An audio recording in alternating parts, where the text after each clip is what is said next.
I'm on the Charlotte Hornets, and there's been a lot of attention just paid to their offense, which is high octane as hell and super fun to watch. There's also been a lot of attention paid to their defense, which is probably the worst in the league. It is statistically, but I would probably name one or two teams that I would trust even less than them.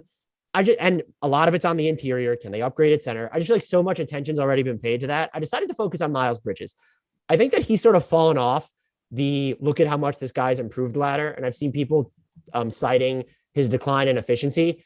There's just a ton of extra volume and a level of difficulty ascribed to his field goal attempts. And so I looked at his paint touches this year.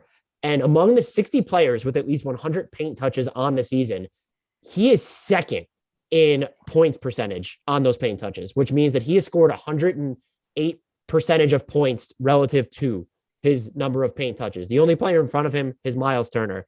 He's had, to make this an even simpler stat, Miles Bridges is shooting 79.8% on his paint touches this year. He has improved a lot, and he's doing just a ton for Charlotte's offense. And this was key to me. He's fourth in the league overall in paint touches. So there really are using him. And when he gets moving downhill, there are a ton of different things that he can do. Yes, you'd like to see him shoot a higher clip from three, but this is someone who I still think deserves to be in the most improved player discussion and who has been mostly really great for Charlotte this year.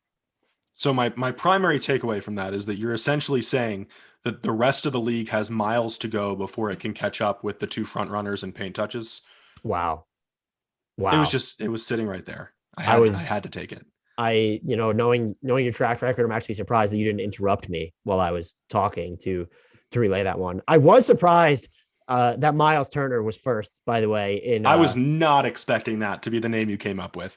If I had to guess, I was going to go with Gobert, just because his touches tend to be fairly limited around the basket, and when he does, they're alley-oops or easy putbacks. Yeah, so I might have misspoke there, but Miles Turner leads the league in field goal percentage on paint touches with 79.1 among the 60 players that have at least 100. Miles Bridges is second with 78.6. When you look at points percentage, Miles Bridges is actually seventh, and the first one there, I actually bet, I'm going to tell you the name, and I bet you'd be like, oh, yeah, the points percentage leader is Montrezl Harrell, followed by Hassan Whiteside, which is another I get that, and then Rudy Gobert is third, Jokic is fourth, JaVale McGee is fifth. Turner is sixth, still higher than I thought. Ayton is seventh, and Miles Bridges is eighth. And again, to have those two, have those higher volume guys in just total paint touches, to know that Miles Bridges is so high up there in total paint touches on the season, and to still be that efficient, he's fourth overall in the season, just on all touches. So that's an absurdly high number. So he's been great for Charlotte this year, was the moral of my story. I would say on the point percentage stat, I'm most impressed by Bridges, Jokic, and Turner, because that's not due to a limitation in their role. They have more offensive responsibilities than that. Turner is tasked with spacing the floor.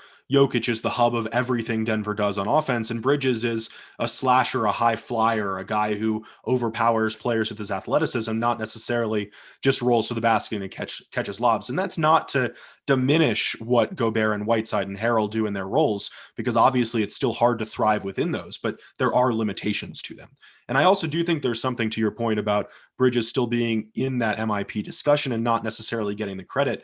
And it's one of those awards where the time at which you're perceived as improving most is so important, because those early season bursts of excellence, if they're not maintained throughout the whole season, then it's okay, you actually declined throughout the season, and it's harder to compare the baseline of the previous campaign to the entirety of the current one. I mean, he's still upped his points per game average by 7 points, his rebounding average by 1.2, his assists by 1.5.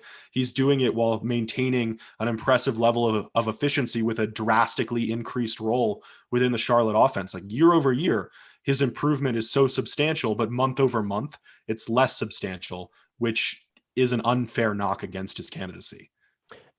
Charlotte is still the best 3-point shooting team in the league, by the way, even though he is shooting, I think, around a career low from three. I didn't even look at that number because I don't care. I just think that he's been so good.